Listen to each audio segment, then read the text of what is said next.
അങ്ങനെ family by ചോയ്സിന്റെ അവസാനത്തെ എപ്പിസോഡാണ്. ഈ ഡ്രാമ ഇതുവരെ കാണാത്ത നിങ്ങളുടെ ഫ്രണ്ട്സ് ആരെങ്കിലും ഉണ്ടെങ്കിൽ അവർക്ക് ഷെയർ ചെയ്ത് കൊടുക്കണം. ഇപ്പൊ സൻഹീൻ ചോദിക്കാണ്, ഇന്നലെ എന്റെ അമ്മ നിന്നെ കാണാൻ വന്നിട്ട് എന്തുകൊണ്ടാ നീ അതിനെ പറ്റിയിട്ടൊന്നും എന്നോട് പറയാഞ്ഞത്? ഞാൻ കുറച്ച് കാര്യങ്ങള് അതിനെ പറ്റിയിട്ട് അതിൽ ചിന്തിച്ചു പോയെന്ന് അവള് പറയാണ്. അമ്മ റൂഡായിട്ട് വല്ലതും പറഞ്ഞു എന്ന് ചോദിക്കുമ്പോ നമ്മൾ തമ്മിൽ യഥാർത്ഥത്തിൽ പ്രണയമല്ല എന്നും അവര് പറഞ്ഞു എന്ന് പറയാണ്. പക്ഷെ എനിക്ക് അതിന് ഉത്തരം കൊടുക്കാൻ പറ്റിയില്ല. ഞാനത് ഇപ്പൊ കുറെ റിഗ്രറ്റ് ചെയ്യുന്നു. ഞാൻ വേണമെങ്കിൽ സോളിൽ പോയിട്ട് നിന്റെ അമ്മയോട് പറയട്ടെ, നമ്മൾ തമ്മിലുള്ളത് ഒത്തിരി ഒത്തിരി ഒത്തിരി വലിയ പ്രണയമാണെന്ന്.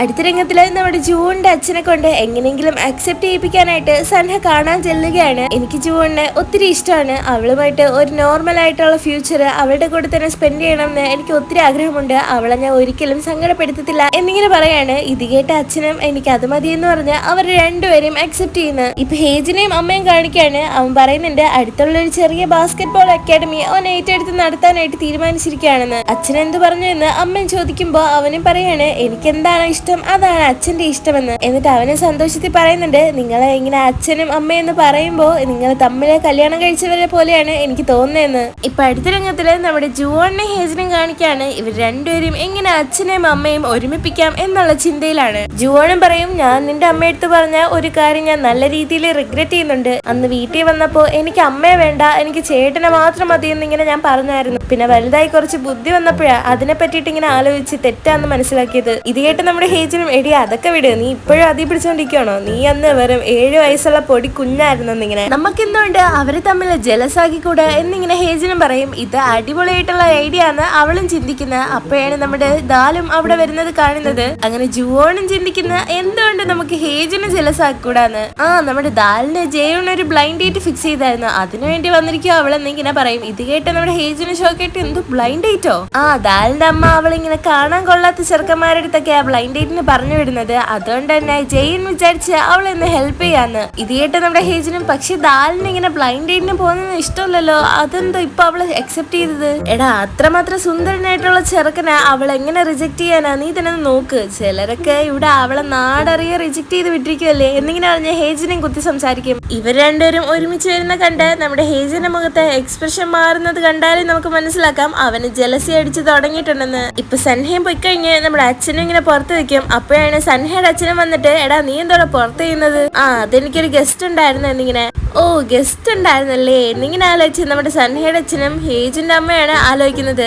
വന്നാളെ നിനക്ക് അറിയത്തില്ല എന്നും നമ്മുടെ അച്ഛൻ ഇങ്ങനെ പറയും. ഇത് കേട്ടിട്ട് സൻഹയുടെ അച്ഛനും, ഓ നീ ഇനിയിപ്പൊ നാണിക്കേണ്ട ആവശ്യമൊന്നുമില്ല അളിയാ, നമ്മളെല്ലാം ഒരു ഫാമിലി അല്ലേ, ആരാണെന്ന് എനിക്ക് അറിയാം എന്നിങ്ങനെ അയാളും കളിയാക്കും. ഇതും കേട്ട് ജൂവന്റെ അച്ഛനും പറയും, ഓഹോ അപ്പൊ അറിയാല്ലേ, ഞാൻ അവർ രണ്ടുപേരെയും അക്സെപ്റ്റ് ചെയ്യാതിരുന്നപ്പോ നീ അവരെ പോയി ഒന്ന് സമാധാനപ്പെടുത്തുക അല്ലെങ്കിൽ ഫാമിലി മാറ്റേഴ്സിൽ ഇടപെടുകയോ ചെയ്തില്ലല്ലോ, മാറി നിന്നിരുന്നല്ലേ, ഇപ്പൊ അക്സെപ്റ്റ് ചെയ്തെന്ന് അറിഞ്ഞ ഉടനെ തന്നെ സന്തോഷത്തിൽ തുള്ളിച്ചാടി വന്നിട്ടുണ്ടല്ലോ.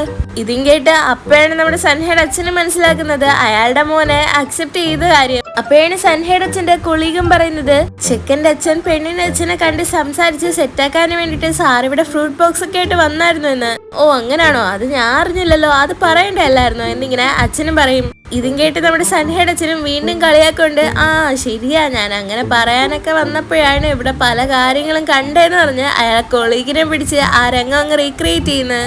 ഇത് കണ്ടപ്പോഴും നമ്മുടെ ജോണിന്റെ അച്ഛനും, നീ എന്തൊരു കാണിക്കുന്നത്, ഞാൻ അങ്ങനെ ഒന്നും പിടിച്ചിട്ടില്ല എന്നിങ്ങനെ പറഞ്ഞ് നാണത്തോട് അങ്ങ് കയറി പോകും. ഇപ്പൊ തിരിച്ച് നമ്മുടെ സൻഹയും ബേക്കറിയിലോട്ട് വരുമ്പോഴാണ് ദാലിന്റെ ഡേറ്റ് കണ്ടിന്യൂ ചെയ്തോണ്ടിരിക്കുന്നത്. സൈഡിലോട്ട് നോക്കുമ്പോൾ നമ്മുടെ ഹേജിനും അവിടെ ഇങ്ങനെ സങ്കടത്തിയിരിക്കും. സൻഹയും ചെന്നിട്ട് ദാലിന്റെ ഡേറ്റിനോട് സംസാരിക്കുകയാണ്. നിങ്ങളുടെ കയ്യിപ്പ എങ്ങനെയുണ്ട് എന്നിങ്ങനെ ചോദിക്കും. കാരണം ഇവനും നല്ല ബാസ്കറ്റ് ബോൾ പ്ലെയർ ആണ്. അതിന്റെ ഇടയിൽ പറ്റിയ പരിക്ക് നമ്മുടെ സൻഹയാണ് ക്ലിയർ ചെയ്ത് കൊടുത്തത്. ദോ അവിടെ ഇരിക്കുന്ന അവനെ കണ്ടോ, അവൻ US-ലൊക്കെ ബാസ്കറ്റ് ബോൾ കളിച്ചതാണെന്നിങ്ങനെ നമ്മുടെ സൻഹയും പറയും. അപ്പോഴാണ് ഇവരും തമ്മി ഹായ് പറയുന്നത്. ടൈം ഉണ്ടെങ്കിൽ നമുക്കൊരു മാച്ച് കളിച്ചാലോ എന്നിങ്ങനെ സൻഹയും പറയും. ഇതും കേട്ട അവൻ, അതിനെന്താ എപ്പായാലും ഓക്കെയാ, ഇപ്പൊ വേണമെങ്കിലും ഞാൻ റെഡിയാണെന്നിങ്ങനെ. അങ്ങനെ ഇപ്പോ നമ്മുടെ സൻഹയും ഹേജിനും ഒരു ടീം, സോക്കും പിന്നെ ആ പയ്യനും മറ്റേ ടീം. തോക്കുന്ന ടീം എല്ലാവർക്കും ഫുഡ് വാങ്ങി കൊടുക്കണം. ഹേജി നോക്കുമ്പോ ദാലാണെങ്കിൽ ആ പയ്യന് വേണ്ടിയിട്ട് ചിയർ ചെയ്തോണ്ടിരിക്കും. സൻഹയാണെങ്കിൽ പണ്ട് ഫുള്ള് പഠിത്തമായതുകൊണ്ട് തന്നെ ബാസ്കറ്റ് ബോൾ ഒന്നും ഇവരെ പോലെ കളിക്കാൻ അറിഞ്ഞൂടാ. പക്ഷെ അവസാനം ഗെയിമില് നമ്മുടെ ഹേജിനാണ് ജയിക്കുന്നത്. ഇപ്പൊ ആ പയ്യനും, ഞാൻ തോറ്റയല്ലേ, അതുകൊണ്ട് ഞാൻ അതൊക്കെ ഫുഡ് വാങ്ങിത്തരാം എന്നിങ്ങനെ പറയുമ്പോഴാണ് നമ്മുടെ ഹേജിനും ഒരു നിമിഷം ചിന്തിച്ചിട്ട് എണീറ്റ് നിന്ന് അവനോട് പറയുന്നത്, നീ ഫുഡൊന്നും വാങ്ങിച്ചു തരണ്ട,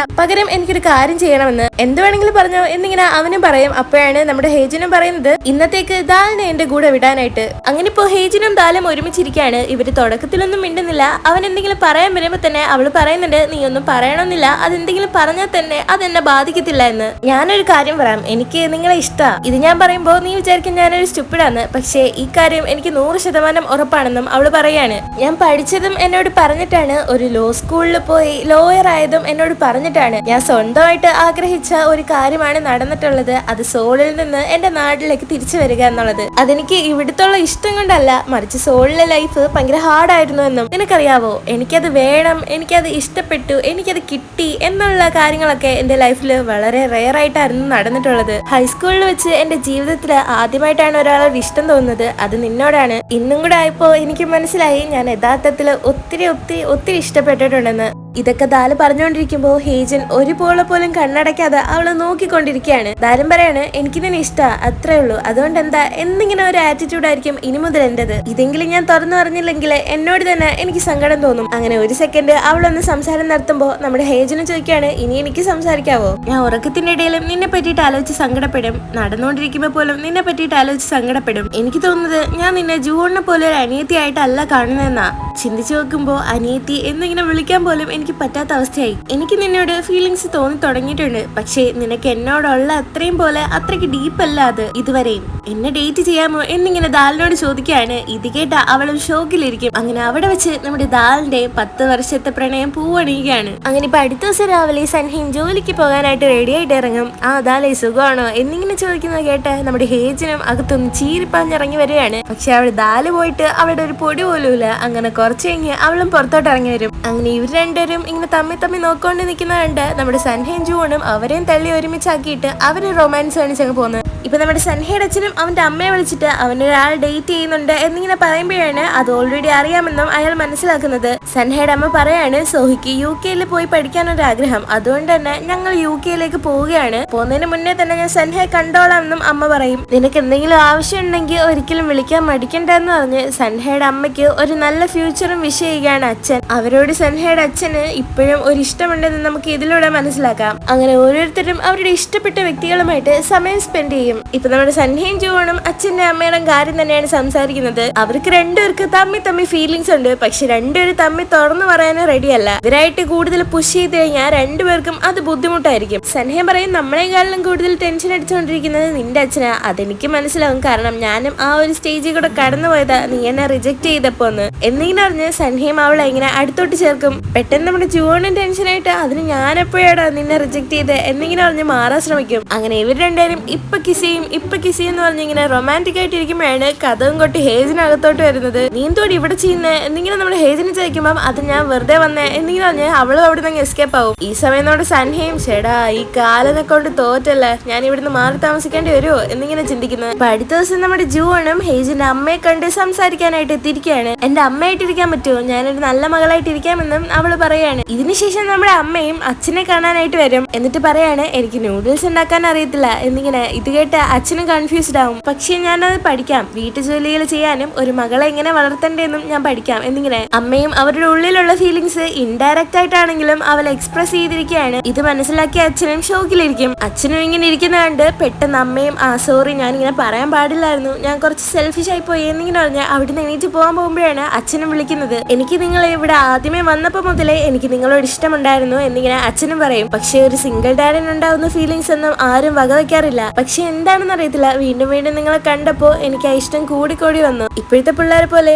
ഈ പ്രായത്തിലും എന്റെ ഹൃദയം ഇങ്ങനെയും സ്പീഡിന് ഇടിക്കുമെന്ന് ഞാൻ കരുതിയിട്ടില്ല, പക്ഷെ അത് ഇടിക്കുന്നുണ്ട്. എന്നിട്ട് അവരുടെ കൈയും പിടിച്ച് പറയാണ്, നമുക്ക് ജസ്റ്റ് ഒരുമിച്ച് ചിരിച്ച് ഒരുമിച്ച് കരഞ്ഞ് ലൈഫ് എൻജോയ് ചെയ്യാമെന്ന്. അങ്ങനെ ഫൈനലി അവർ രണ്ടുപേരും കൂടി അവിടെ ഒന്നിക്കുകയാണ്. അങ്ങനെ കുറച്ച് ദിവസങ്ങൾക്ക് ശേഷം വീട്ടില് ഇവരുടെ കല്യാണത്തിന് വേണ്ടിയിട്ടുള്ള പ്രിപ്പറേഷൻസ് നടക്കുകയാണ്. ഇതിന്റെ ഇടയിൽ നമ്മുടെ സൻഹയുടെ അച്ഛനും ഒരു സിംഗിങ് ക്ലബ് ജോയിൻ ചെയ്തിരിക്കുകയാണ്. കാരണം നമ്മുടെ സൻഹ പറഞ്ഞിരുന്നു അച്ഛൻ ഈ പോലീസ് ഓഫീസർ എന്ന് പറയുന്ന ജോലി മാത്രമല്ലാതെ അച്ഛന് ഇഷ്ടപ്പെട്ട എന്തെങ്കിലും കൂടി ചെയ്യണമെന്ന്. അങ്ങനെ കല്യാണത്തിന് 1 മാസം ഉള്ളപ്പോ അതിന് മുന്നേ തന്നെ നമ്മുടെ സൻഹയും അവന്റെ അനിയത്തിയുടെയും അമ്മയുടെയും കൂടെ UK ഒന്ന് സെറ്റ് ആക്കി കൊടുക്കാനായിട്ട് പോവുകയാണ് അവിടെ. ഇതിന്റെ ഇടയിൽ നമ്മുടെ അച്ഛൻ എത്രമാത്രം ഈ കല്യാണത്തിന് എക്സൈറ്റഡ് ആണെന്നും ദാലിന്റെയും ഹേജിന്റെയും റിലേഷൻഷിപ്പിന് ഓരോ പ്രോഗ്രസ്സുകളും കാണിക്കുകയാണ്. സൻഹയുടെ അച്ഛൻ എപ്പോഴത്തെ പോലെ തന്നെ അയാളുടെ കൊളീഗുമായിട്ട് ജോലി ചെയ്തോണ്ടിരിക്കും. ഇനി സൻഹയെ തിരിച്ചു വരാനായിട്ട് 2 ദിവസം കൂടിയേ ഉള്ളൂ. ദാലിന്റെ ഹേജിന്റെ റൊമാൻസ് ഇവളുടെ കൺമുമ്പിൽ വെച്ച് തന്നെ നടക്കുമ്പോ ഇതാ അന്തം കണ്ടിട്ട് എനിക്ക് സഹിക്കുന്നില്ല, പെട്ടെന്ന് തന്നെ വാ എന്നിങ്ങനെ അവളും വിളിച്ചു പറയും സൻഹ എടുത്ത്.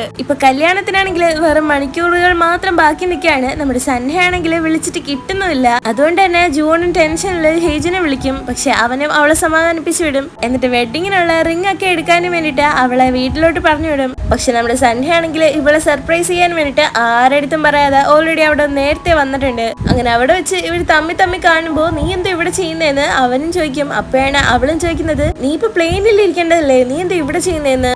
ഇതൊരു സർപ്രൈസ് എന്നൊക്കെ പറയാം എന്നിങ്ങനെ അവനും പറയാണ്. ഇതും കേട്ട് അവളും ദേഷ്യപ്പെടും. കാരണം അവൾ അവനെ പറ്റിയിട്ട് ആലോചിച്ച് കുറച്ച് ടെൻഷൻ അടിച്ചിരുന്നു എന്ന്. അങ്ങനെ അവളുടെ ആ ഒരു സങ്കടം മാറ്റാൻ വേണ്ടിട്ട് അവളെ കിസ് ചെയ്യുകയാണ്. ഇപ്പൊ അടുത്ത ദിവസം, അതായത് നമ്മുടെ അച്ഛന്റെയും അമ്മയുടെയും കല്യാണ ദിവസം. ജൂണിനെ കാണാത്തോണ്ട് തന്നെ ദാലിനെ വിളിച്ചു വെക്കും. അപ്പോഴാണ് അവര് മനസ്സിലാക്കുന്നത് ജൂൺ ഇതുവരെ വീട്ടിലും എത്തിയിട്ടില്ല, അത് മാത്രമല്ല ബേക്കറിയിലും ഇല്ലെന്ന്. ഇതേ സമയം നമ്മുടെ ജൂൺ സൻഹയാണെങ്കിൽ ഒരുമിച്ച് ഒരു നൈറ്റ് സ്പെൻഡ് ചെയ്തിരിക്കുകയാണ്. ആരോ ഡോറ് തുറന്നു വരുന്ന സൗണ്ട് കേട്ട് പെട്ടെന്ന് ഇവര് ഞെട്ടി എണീക്കും. ഹേജനും ജൂണിന് തപ്പി ഇറങ്ങിയിരിക്കുകയാണ്. അങ്ങനെ അവന് റൂമിന്റെ ഡോർ ഓപ്പൺ ചെയ്യാൻ പോകുമ്പോഴേ പെട്ടെന്ന് നമ്മുടെ സൻഹയും അതിന് പുറത്തിറങ്ങി വരുന്നത്. ഇത് കണ്ടിട്ട് എടാ നീ എന്തോടാ ഇവിടെ ചെയ്യുന്നത്, നമ്മുടെ ജൂൺ ആണെങ്കിൽ മിസ്സിങ് എന്നിങ്ങനെ പറയും. ഇവനിൽ നിന്നിങ്ങനെ പരിങ്ങുന്ന കണ്ട് നമ്മുടെ ഹേജനും സിറ്റുവേഷൻ പിടികിട്ടും. അളിയ ഇപ്പോഴത്തേക്ക് എന്നെ ഒന്ന് ക്ഷമിക്കുന്ന പറഞ്ഞ് അവനും ഇങ്ങനെ കൈ കയറി പിടിക്കും. ഇതും കണ്ട് ദേഷ്യം നമ്മുടെ ഹേജനും എടാ നിനക്കെന്തോടെ വട്ടായോ എന്നിങ്ങനെ പറഞ്ഞ് അവന്റെ മെക്കിട്ട് കയറും. ഇപ്പൊ അടുത്ത രംഗത്തില് അച്ഛനെയും അമ്മയുടെയും കല്യാണമാണ് കാണിക്കുന്നത്. സൻഹയുടെ അച്ഛനാണെങ്കിൽ നല്ല രീതിയിൽ പാട്ടൊക്കെ പാടി എല്ലാരെയും എന്റർടൈൻ ചെയ്യുകയാണ്. ഈ സമയം നമ്മുടെ സൻഹയും ജൂവണ്ണയും ഒരു വലിയേട്ടൻ എന്ന നിലയിൽ കൺട്രോൾ ചെയ്ത് വെച്ചോണ്ടിരിക്കുകയാണ് ഹേജനും. അങ്ങനെ പിന്നീട് അവർക്ക് പ്രിയപ്പെട്ടവരായ കുറച്ചു പേര് മാത്രം ഒത്തുകൂടിയ